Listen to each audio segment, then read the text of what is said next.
Why is the state of sales teams often so bad? And of course, you will now say it's all different in your organization. Fair enough.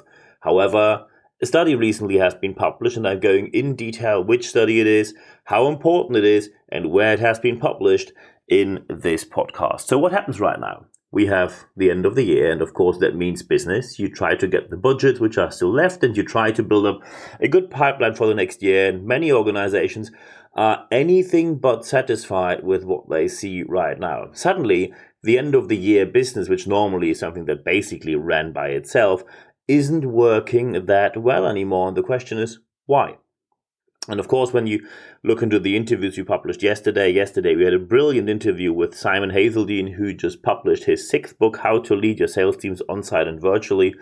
And on the German podcast channel, if you like to listen to that, Peter Wolny from Higher Doctor, someone who's a CEO in the area of highly flexible medicine, of highly qualified professionals, doctors, for example, in the medical field. Feel free to listen to that on the English and German podcast as well. Highly recommended. But now we're getting to the problem, because LinkedIn published its study, State of Sales.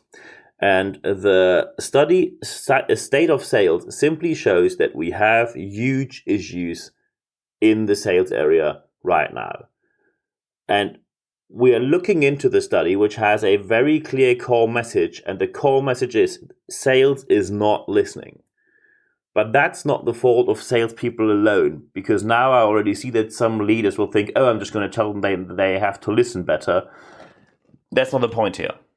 There is a deeply rooted issue in the organization. Why? At the end of that whole value chain, salespeople do not listen properly.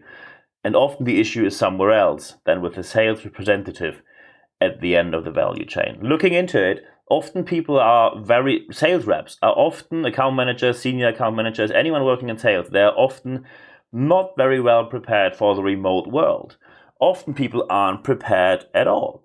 Of course, meeting on site comes back, but you have to offer something more when you meet on site. When people realize anything I get from a meeting on site or going to on site events is pretty much your website in a PowerPoint presentation or a leaflet, which I could also download from your website, there is no point in meeting you, and people will refrain from doing so in the future. Also, 3 out of 5 people, according to the study, decided not to get back to an on-site culture in the future that quickly. They will, but not that quickly, because they simply say, I get anything I need in an online world as well. And when salespeople aren't prepared for that, that's not my issue. That's their issue. And often, organizations that offer work are not flexible enough. They do not offer enough flexible work solutions. They do not offer enough for the new remote world. And on top of all of that, the diversity issue became even worse. 80% of all buyers now confirmed in this huge study by LinkedIn that when they compare, they prefer to buy from diverse organizations because they know they have more creative ideas, the innovation is way better, and the results and products these organizations offer are simply better.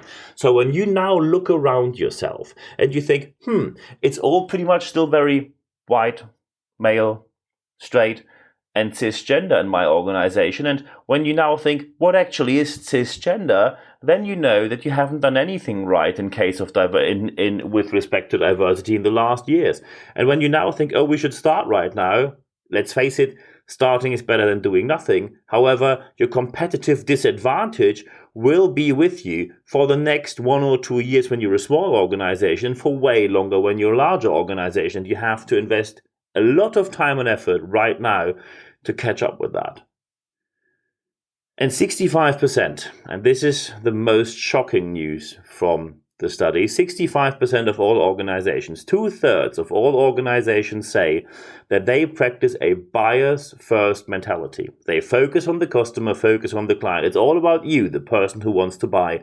And now, of course, the question is, how many organizations confirm that buyers-first is something they see in practice?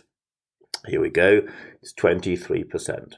So while 2/3 of organizations who sell something say, yes, we focus on the customer, less than 1/4 of the customers confirm that this is actually true. And now you can tell me that the customer is the issue. No, the customer is not the issue. And of course, we now have to look into how to do it better. Of course, there are different approaches. You can do training, coaching, or consulting, mentoring programs. A bit more in the long term, you can do project and interim management. Speaking engagements are especially professional speakers are very helpful for your events. So you get the right impulses, the right ideas, the right message communicated. If there's any interest with that, just drop me an email, nb@nb-networks.com, nb@nb-networks.com. Or if you want more than this podcast, there's articles and more every week, expert.nb-networks.com, expert.nb-networks.com. Just drop your email in there and you get an update every Wednesday morning. And of course, it's all content, 100% content, and ad-free guarantee is there, as you know, and every week more and more people register. Thank you very much for doing so, but now we have to look into how to do it better. So first, we need the buyers first philosophy, the buyers first mentality. Many people say buyers first sounds good, but when you ask them what does it mean, you do not get any answer. 5 main steps. And please now, honestly, look into your organization. Are you really practicing it? And I can tell you normally at least 1 or 2 of them are not in practice as much as you think they are. So step number 1 is learn, then define.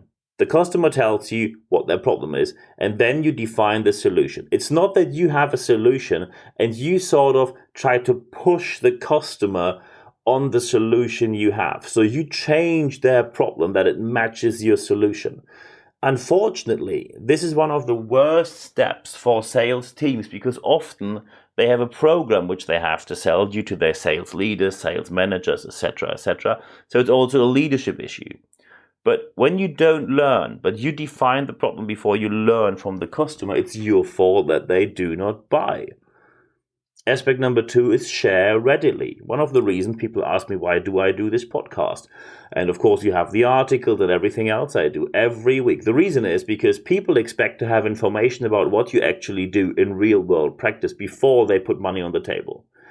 When you say, here's my website, just buy me and good luck from there, this will not work. It is very important to share readily way before you start the engagement with the customer. To then, getting straight to point and aspect number 3, solve, don't sell. Proper solutions are not focused on having one phone call and then closing. You have to proper phone call, proper discussion. Then you offer a tailored solution, tailored to the customer and no one else.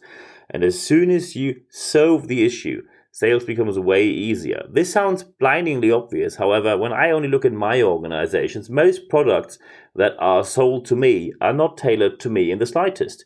You have standard emails, you have standard leaflets, and you send them out to me, and they go where they belong, straight to the bin. So solve, don't sell, to then go to aspect number 4, which means deliver value. And the value is something where customers say, wow, since we worked together with that company, XYZ became better. And that is what leads to step number 5, earn trust. Because then people will get back to you and say, since we worked with you, XYZ became better, and we want to get even better with that. So here's the next gig, the next booking, the next service we buy with you. However, the buyer's first mentality is the exception, not the norm, as we know. And the problems have a wide range of reasons. So one of the first reasons when we talk about the problems is you hire the wrong people. Often recruiting processes are very complicated, they are too slow, they are not agile, and please don't get along with your, the management says we are all agile. Yeah, we know that you often stick the label on anything you see. Being properly agile means that you are able to give a tailored solution in a very short amount of time. Are you able to do so? Are people able to answer?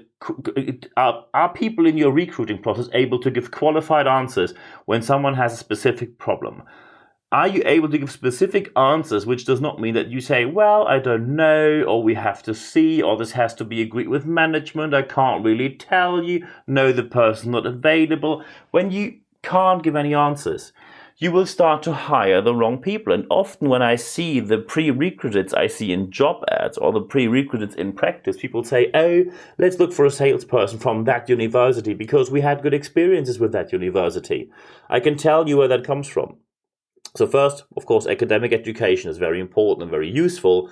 However, saying that this one university is the one you want to have is often based on senior leaders in your organization coming from exactly that university, and you just try to hire other people from the same university. You think it's some sort of networking idea. It is just against any principle of diversity or even common sense. When you say one university on this planet knows it all, you really lost the plot. And you lost the plot quite a long time ago then. So hiring the wrong people is one of the very first core problems. Getting to problem number 2, there is either no coaching, bad coaching, incompetent coaching, or you simply deny any training to your people. Looking at the section in the study from LinkedIn about training, it's shocking how many organizations say, oh, we do it internally, which means in most cases, not at all. And when people, of course, and they have the right to say that, ask, where is this person qualified? Is it a professional trainer, a professional coach? Oh, it's someone from internal, you know? No successful sales trainer will be hired internally because you make way more money and have way more benefits being self-employed.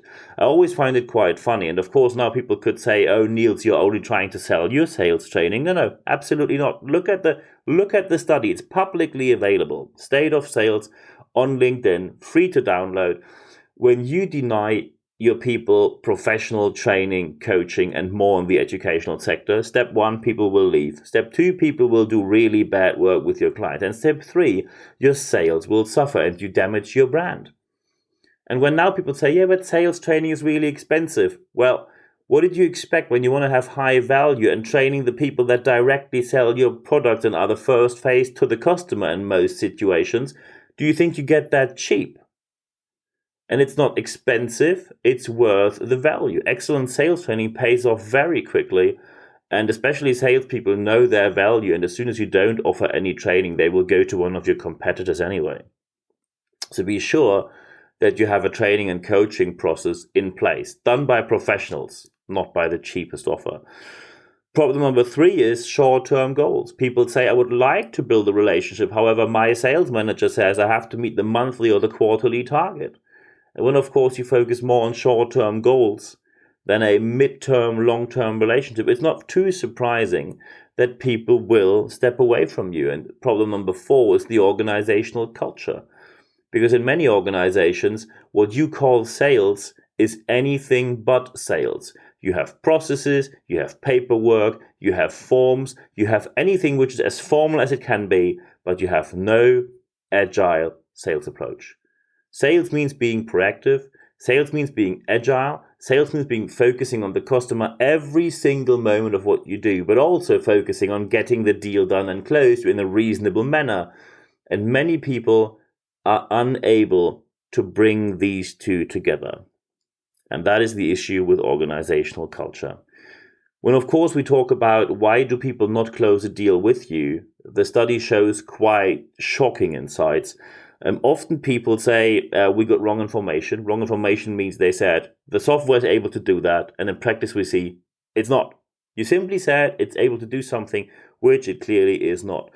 Aspect number 2 of how to kill a deal properly is when you don't understand the need, the situation of need from your clients. People receive proposals where they say, I think they never listen to us. I think this is a standard proposal. I think that someone just sent us a standard template, put our company name on there, and thinks now that we're going to buy their services. No, we won't. And of course, aspect number 4, some people have no idea about either the whole market or the competitors. So you make offers which are completely outdated, and then you wonder why you do not close any sale.